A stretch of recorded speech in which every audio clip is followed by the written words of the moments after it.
প্রধান হিসেবে এটা আমার জন্য অত্যন্ত দুঃখজনক। আসলে আমরা সর্বোচ্চ অমানবিক কষ্ট ভোগ করছি, কিন্তু এখনও পর্যন্ত সমাজকল্যাণ মন্ত্রণালয়ের কোনো ভূক্ষেপ নেই। গতকালকে মাননীয় প্রধান উপদেষ্টা দপ্তর আমাদের এই বিদ্যালয়গুলোর স্বীকৃতি এবং এমপিওর জন্য সমাজকল্যাণ মন্ত্রণালয় একটি নির্দেশনা দিয়েছেন।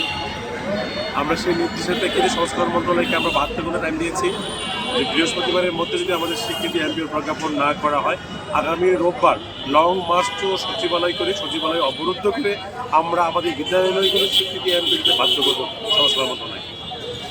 আচ্ছা, এই আপনাদের এটা 23তম আন্দোলন, এর আগে 22তম আন্দোলন করছেন, বিভিন্ন প্রতিশ্রুতি দেখিয়ে আপনাদেরকে ফিরিয়ে দেওয়া হয়েছে। এর আগে আমরা যখন এই বৈষম্যহীন সমাজ সরকার গঠিত হয় তখন আমরা 4টি আন্দোলন করেছি। 4টি আন্দোলনই আমাদের দাবি মেনে নিয়ে আমাদের বলা হয়েছে অতি শীঘ্র বাস্তবায়ন করা হবে, কিন্তু শেষ পর্যন্ত আমাদের মাননীয় উপদেষ্টা এবং সচিব মহোদয়রা সেই দাবি বাস্তবায়ন করেননি।